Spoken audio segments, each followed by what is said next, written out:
Welcome to Health Invest TV. This is another episode and a special series that we're filming around the JP Morgan Healthcare Conference this week.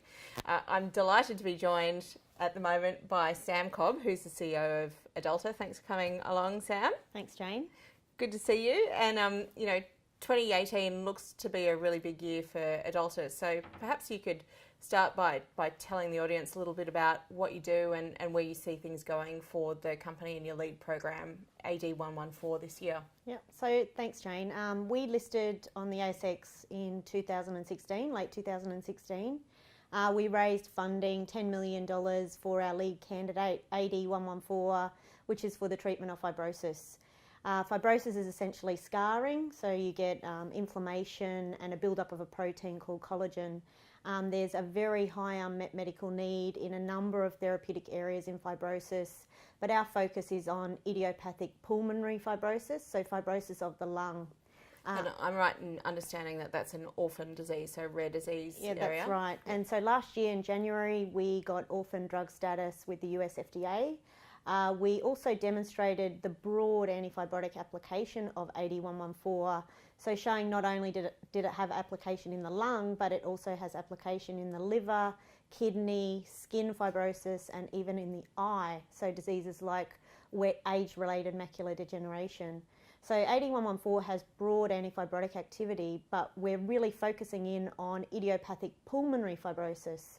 So last year, along with those efficacy studies, we also demonstrated that AD114 was safe in a number of non-human primate studies. We've got one additional tox study, so toxicology studies in non-human primates in the first half of this year.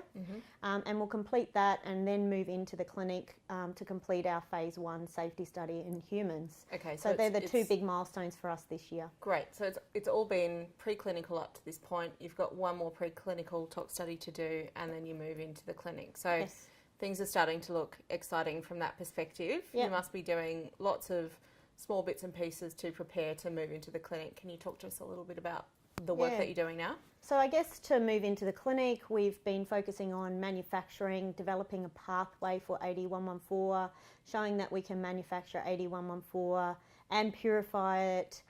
We've also been putting together, so for example, a licensing deal for the half-life extension technology that we use with AD114. So we licensed this from a German group called XL Proteins, and really pulling together all of the things that we need to license out AD114 at the end of phase 1, which is really our goal, to license AD114 to a potential partner when we've completed those phase 1 studies. Okay, and so let's just talk quickly about the phase 1 study itself. So phase 1 typically looks at safety, and in your case, just tell us a little bit about how it all works, who you will have in the study, and how long you expect it to run for. Yeah, so the phase 1 study is in healthy volunteers. We'll start that in the second half of 2018, so this year. Initially, we look at a single ascending dose. We treat healthy volunteers with that increasing doses. We then look at a multi-ascending dose, so again, healthy volunteers with multiple doses in ascending doses. We'll then look to add on a treatment group, an idiopathic pulmonary fibrosis group of patients, really to look at the pharmacokinetics, so how does the AD114 exist in the body, how long does it last compared to the normal patient population, and do those comparisons. Okay. So 3 primary studies, the first 2 really taking not very much time, given that they're in healthy volunteers, and the third one would have a longer time period due to the IPF patient recruitment. So is it the sort of thing that you expect to perhaps start and finish this year, or what's the kind of time frame? We would most likely finish our healthy volunteers this year. It is unlikely we'd finish the 1B this year, the IPF patients. Okay. Yeah. And fibrosis as a broader category appears to be a fairly hot space, and IPF, this rare disease that you're working with, is almost even hotter because there are so few treatments. Talk to us a little bit about the landscape for deals and when you perhaps might expect to see a deal done. Yeah, so Like you said, there's 2 products that are available for the treatment of idiopathic pulmonary fibrosis. Those 2 products have significant side effects, both of them, and they work with a limited number of people, and they really slow the disease. They're not really a cure for the disease. AD114 works in quite a very different way. It has a very different mechanism of action, and it provides patients an alternative treatment that potentially has a better outcome for them, which we'll be looking to test. There's a significant amount of activity in terms of deals in the fibrosis space, like you've mentioned. We've seen over the last 4 or 5 years a lot of assets being acquired at the end of phase 1, so where we'll be at the end of this year. And they're acquired for significant upfronts and milestone payments, 100 million upfront and between 400 and 500 million in milestone payments for a single asset at that stage. More recently, we've also seen significant uplifts in market value for companies that progress into phase 2 studies.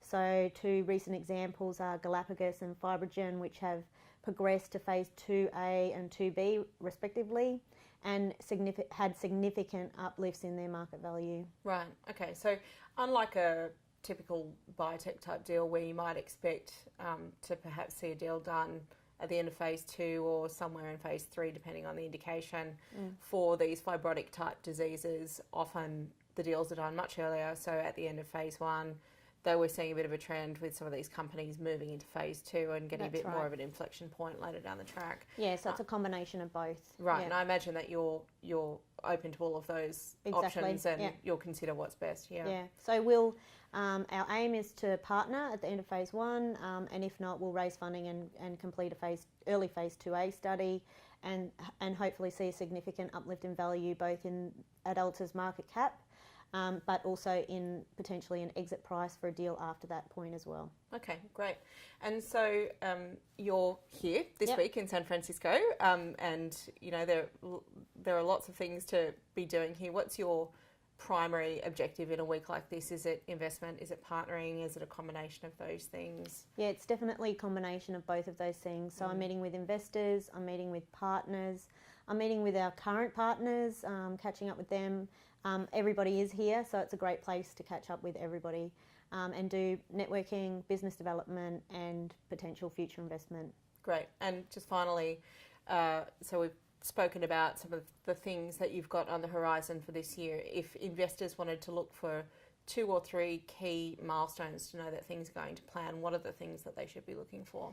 Yeah, so we will, our toxicology study, the 4-week tox study, so the commencement and completion of that, and then the commencement and completion of our phase 1 study, which will be in the second half of this year.